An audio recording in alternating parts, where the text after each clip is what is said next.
Our next contest of the Better Photography Weekly Challenge is The Silence of Objects. Our judge and mentor is Nupur Kulkarni. A fine art photographer from Mumbai, Nupur holds a degree in BFA in Applied Arts and Photography. She was recently a part of a group exhibition titled Resilience in Hyderabad. A freelance photographer, her current project chronicles her grief following her mother's demise. Hello and welcome, Nupur. Hi, Nilofer. Thank you for having me do this. It's also a very interesting topic.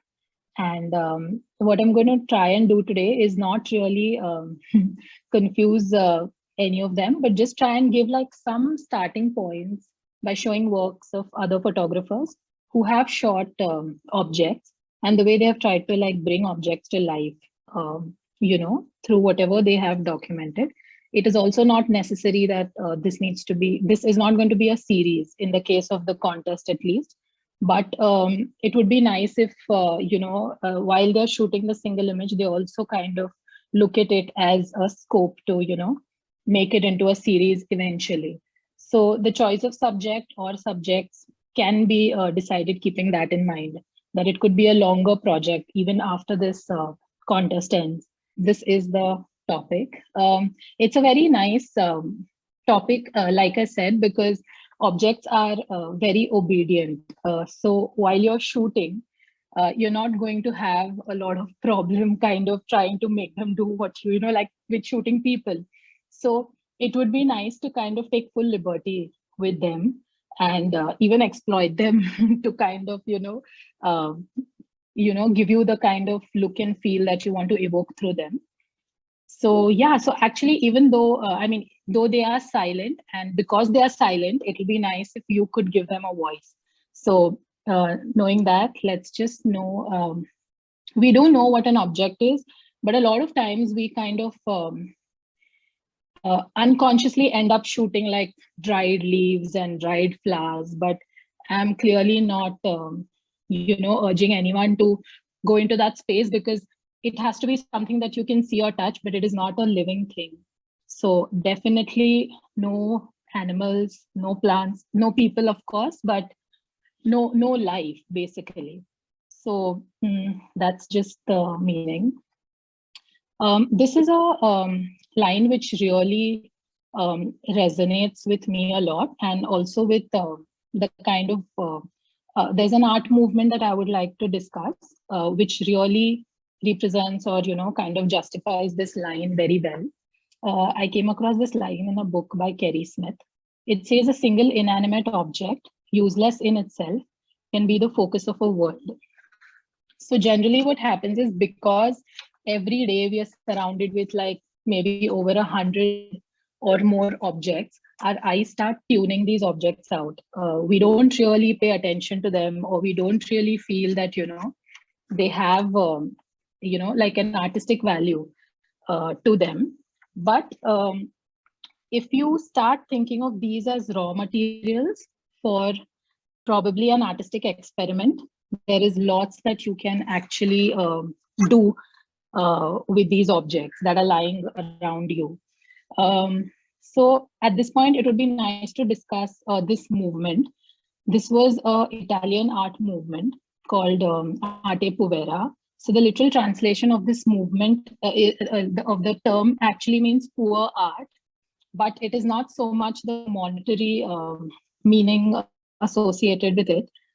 It is more got to do with the kind of materials that were used by artists in between 1967 to 1972.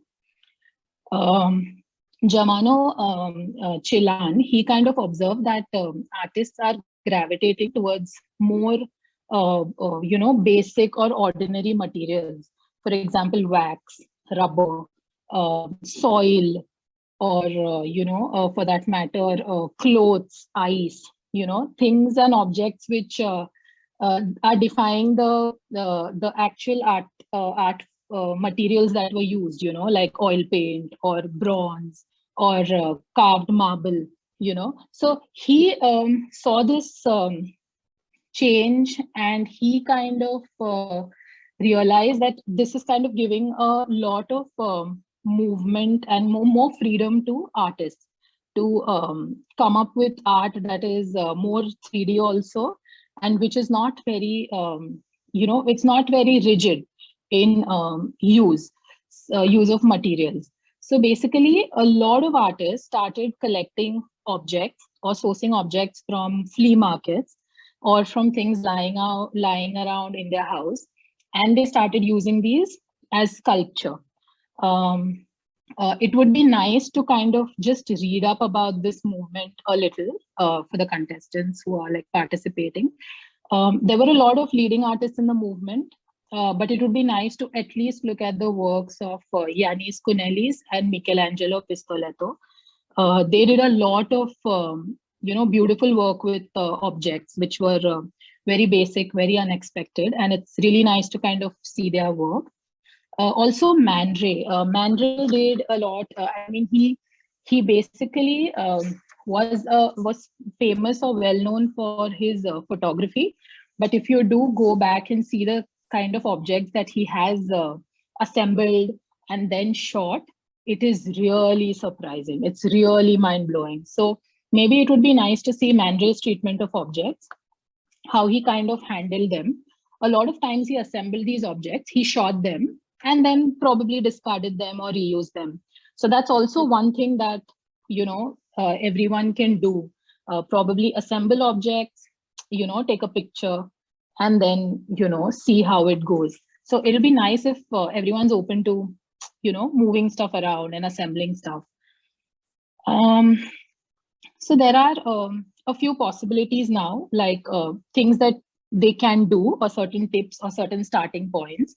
One of them is like an instant sculpture. That's exactly what I discussed, right now. Kind of trying to make an interesting or already having a ready-made manufactured object around you, and then you place it there and shoot it. It's that straightforward. That could definitely be one approach. Also, there are two important points here. The choice of object is itself a creative act. So even if your object is extremely basic, simple, ready-made, in the literal sense of the term, it is absolutely okay, because the fact that you chose it itself has given it, this whole artistic perspective. Secondly, you've canceled the useful function of the object. So basically, by saying that, this brush is not a brush anymore, and I'm going to use it as a piece of art, and I'm going to photograph it. So you've already made the creative choice. So it's okay to stick to something that definitely evokes a feeling in you, or something that you have found, but it could just be kept and shot very, very in a static manner. Marcel Duchamp, this was a very controversial work of his. This is actually a men's urinal which he found, and he signed it by the name of R. Mutt. So that's actually, I mean, he didn't use his name. He wrote R. Mutt there. And the original artwork was, of course, exhibited or made in 1917. But he authorized a lot of copies of this work so that it would reach more people. So he was of the point of view that R. Mutt need not have really made this object with his own hands. The fact that he himself, that is Marcel Duchamp himself, felt that this object can be a piece of art, that's enough. He didn't believe that he has to make it with his own hands. So that was a very, very, it gave a lot of spin to things, even for the other artists of this movement, and for the succeeding artists that kind of later started getting into sculpture. So of course, this work was rejected on the grounds that it was indecent, and nobody really, valued it. And then it was lost. So that was really sad. Then there was multiple copies made, which he kind of authorized. And he wanted the production of replicas to happen so that more people would see the work. So I think this is a very interesting thing that he has, done by just putting this piece there. Second way to kind of do this is assemble multiple objects, not just keep one there, but kind of look around, scavenge, look into your, in your surroundings, in your house, and see if you can assemble maybe like 3-4 different objects and make them something totally surreal or interesting. Picasso, though, I mean, he's a cubist painter. He's made a beautiful still life here using just these random pieces of wood, and his table, that's actually the trimming of his tablecloth. So he's just literally he's just glued all of that together and then he's painted it. So, even this could be one approach when we talk of possibly, making like a sculpture and then shooting it. This is, of course, more direct play of light. You have to, it would be nice if you can see how your chosen object is reacting to light, because that can definitely evoke a lot of mood into your picture. So every object is going to have certain properties, the way they reflect light, they may refract light, they may have a color of their own, they may have a texture. So it would be nice to see how your object is reacting to this light. I really love Pratik's work, and these are 3 individual like images which he has shot. The first one is of his father's eyeglasses. This is almost as if those eyeglasses are alive, the way they're reflecting light. And I think this is like, I mean, it's a beautiful photograph. It almost has an angelic feel to it, So also the technique and the way in which he shot it, I think it's just beautiful. So it's literally very 3D and very alive. The second one is again a lonely white swan in an NGO guest house. There's definitely a beautiful window light falling into this room. And this is, of course, a ready-made object in a way that it was already there when he entered this room. But just the way he's like, not touched it and then shot it, I think it's really beautiful.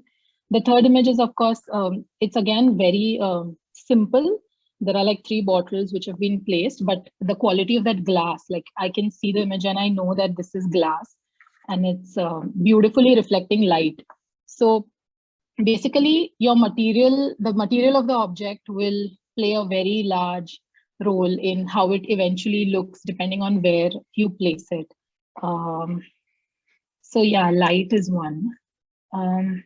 Archaeological dig, basically just try to see if there are any objects from your childhood which your parents have preserved, or which your grandparents have preserved, and try to see if you can photograph them.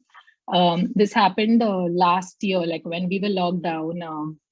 Vinod asked his mother if she has kept anything that really, that belonged to him when he was a kid. And she kind of had a lot of things which, she had preserved, which is like 30 years ago. So these are very quick photographs, which are really not made using any fancy lighting or any fancy background. But they definitely evoke a sense of who this person was when he was a kid, or who his parents were, or, the kind of clothes he wore, or the kind of toys he played with. So I think your childhood is a great place to try to find these objects. Then there is another possibility of multiples. A lot of people collect objects, as a hobby, or as a habit.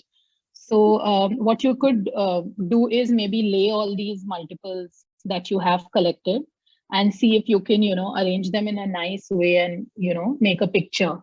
Of course, even if you have not been a collector of something, this could be a good way to, good time to start. You could see if you can collect multiples of something which are still very, very different. These are 2 pictures of shot by Ali, and I really love how he has, it's not a very complicated, it's not a complicated object also, it's something which is probably found on a beach and he has just collected multiples and shot them. So this could also be a very interesting starting point or a possibility to consider. Yeah, this is also from a book by Kerry Smith. She kind of encourages people to kind of be a collector. So you collect multiple objects. So these are stones here, but if you look at them, each of them is different. So it could be something very interesting in a similar fashion. Next is accidental art. You need not do anything, extravagant. You could probably just go for a walk and you may chance upon something that really catches your eye and which is just lying there, which is not really consciously made or arranged. These were two pictures that I took while I was traveling. And the one on the left is like, it was very random. I was walking past and I saw this form and I was really intrigued because it's nothing but a broken brick and those cones that they put, when they repair the road. But the way it was placed there, I think it was nice. To the right is another object. It was a store which was shut, but the way the display outside was arranged, it's like too many interesting objects coming together. So it's very possible to find art or objects like this, without consciously you having to touch them or manipulate them. So if you do find something like that, just, think about it and maybe take a picture and just look, like keep looking. This is a beautiful work. This is also another possibility that you could explore. It's basically photographing something, either when you are in a particular place or photographing something that, brings out the characteristics of a particular season. So you could photograph objects that remind you of a place or a season gone by. You could also try to bring out the traits of people who lived in a particular place or enjoyed a particular season. The Summer of Us is a work by Narelle Osho, and I think this is beautiful because all the objects that she shot are actually discarded objects. And they have just been, she has literally resurrected them by making these larger than life images using large format film. And all these objects have been found, while she was walking along the beach at the end of the summer season. So it's really nice. It kind of gives us a feel of, it kind of makes us want to think whom this belongs to. And, it definitely gives us a sense of the summer. So this is a glove. Then there are all these, which are,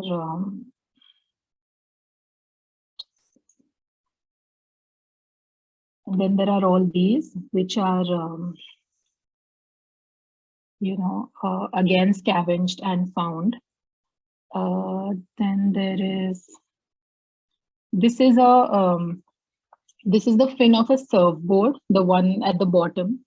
And I think that's also really, really interesting. This is a bone. I mean, she's titled it the bone, but there's actually like a skeleton of a bird. There is a jeans, there is a doll. And moving on, there is there's a pocket watch, there is a dog tag, there is a condom. And there are all these range of things which, and it's so beautifully coated with sand. So it's just very real. I really love this work. She has no inhibitions or apprehensions. She just collected all of these and probably gone back and shot them on these beautiful, plain, simple, white backgrounds. We move on.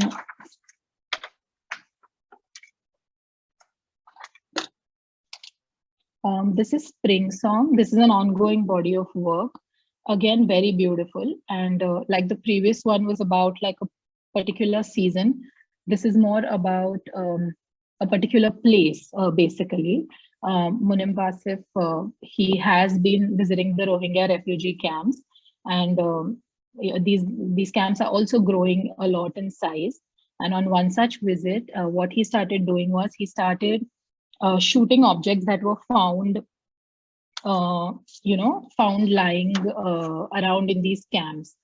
And he's really shot them very, very lovingly. You can see that, there's something about these objects which really, you know that they are invaluable to the owner. They're precious.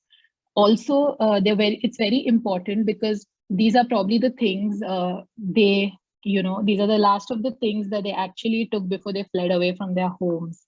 So in that way, this is a very important, it's a beautiful body of work. So a lot of these objects are objects which they do use on a daily basis. And some of them are also objects which, have been made while they have been living in the camps because they can't really buy stuff. There are a lot of kids also who make toys from plastic. As currency notes, there are these bottle caps. There is a phone. There is a picture. So the question he asks is, what can you hold on to when running away to save your life? How can we belong or settle when nobody accepts you as a citizen? I think this is just absolutely beautiful. Here, objects hold a very, very different, very, very different meaning. This is all found objects, which like matter to someone. You could, of course, see more on the website of all these people. I've put down the website below. So yeah, it'll be nice to collect items that you fancy, that for different reasons attract your attention. And sometimes it's also okay to collect something that seems very meaningless at that point, but the creative process can completely lead you back to an important encounter that at first seemed very, very neutral, but it could just turn into a object of art.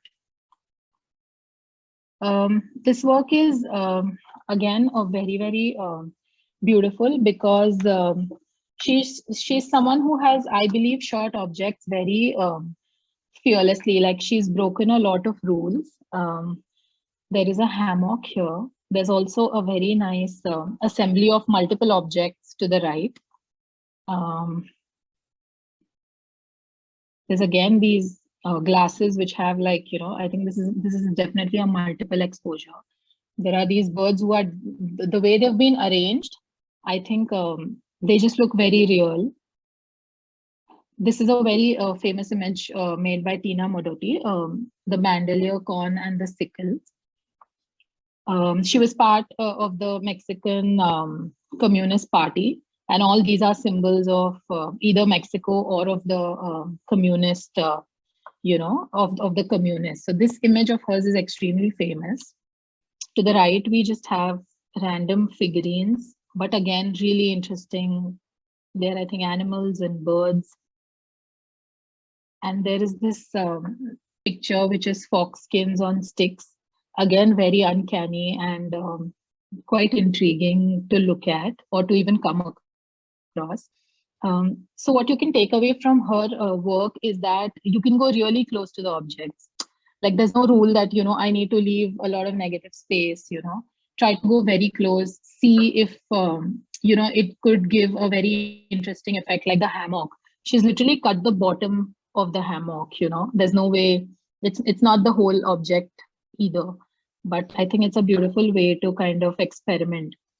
She was not someone who was very, she was not someone who would like follow all photography rules, She broke conventions and she tried to be very liberal and defiant when she was shooting. I think that would also be a nice thing to try to do. She used the technique of cropping. Like you can see, she's cropped in very, very different ways. Like, here, even in these creatures to the right, the tail is cut off and not at all scared to crop. And very experimental in her choice of perspective. So there's, she was an experimenter. So if you could even go and shoot in this way without really being so worried about following rules and maintaining space all around the object and all of that.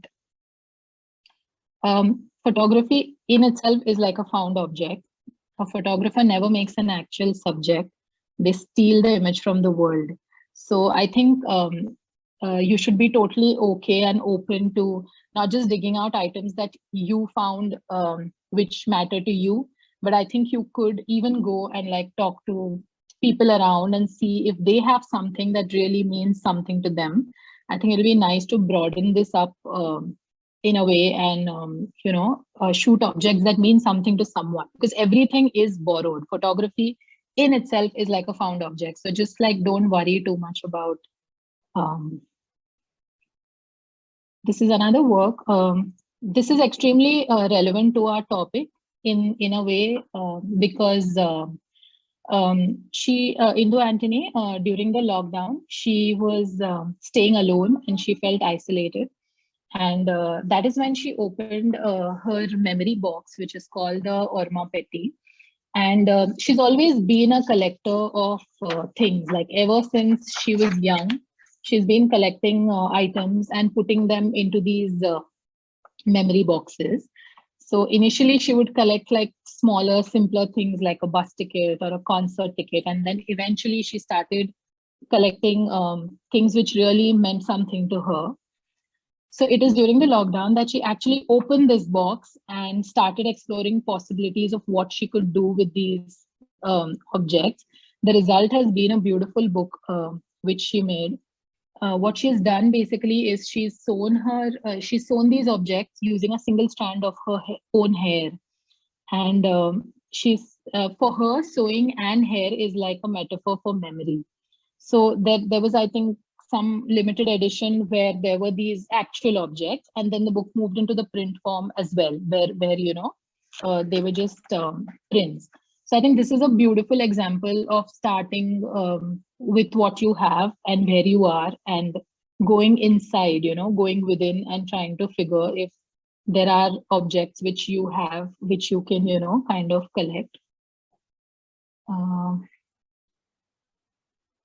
Yeah, similarly, there is a button, there is a, metal sharpener, there is a bangle here, there's a picture negative there. So it's just beautiful work. We'll move on.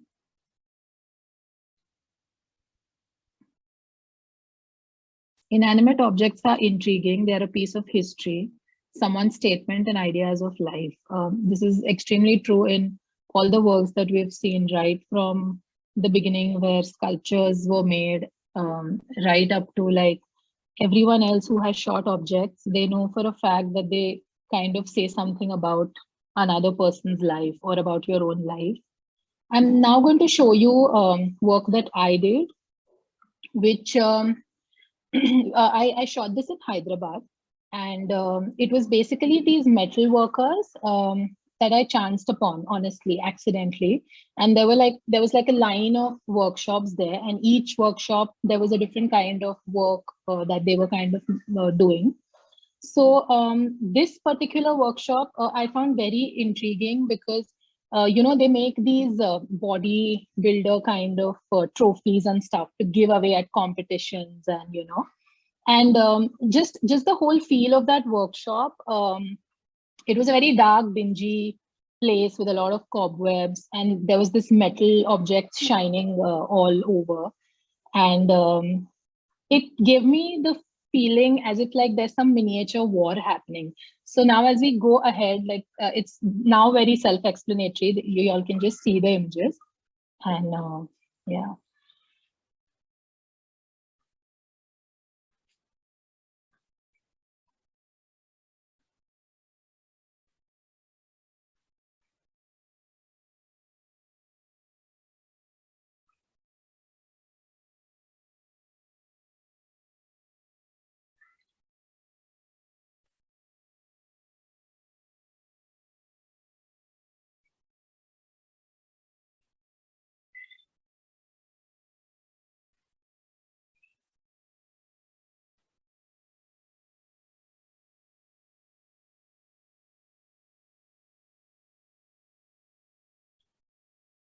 They kind of put these figurines in water to cool them.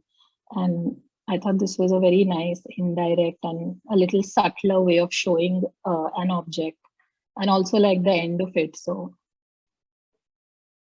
Yeah, so I think that's pretty much what I wanted to share. There can be a lot of things you can do, which really don't relate to anything that I have said as well. Or you could take some of these pointers as a starting point and then build on it or rebuild or break things down, assemble things. We saw a variety of work that had a lot of emotional value, some that didn't have any emotional value, but still extremely innovative and interesting objects that were, short. Also, choice of backgrounds. I think in all the work that we saw, there's been a varied choice in backgrounds. And I think it's quite important here because it'll really determine how your object looks.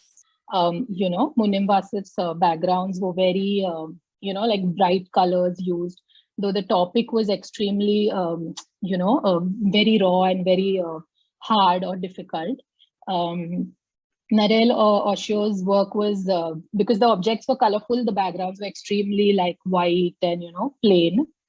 And this work, of course, very, very dark backgrounds because there was this whole metal element happening. So I had consciously like decided to kind of make it pop out using a darker background. So keep backgrounds in mind and just break some rules. I mean, I really don't want to see very structured images. We just have fun. Yeah, that's it. And all the best.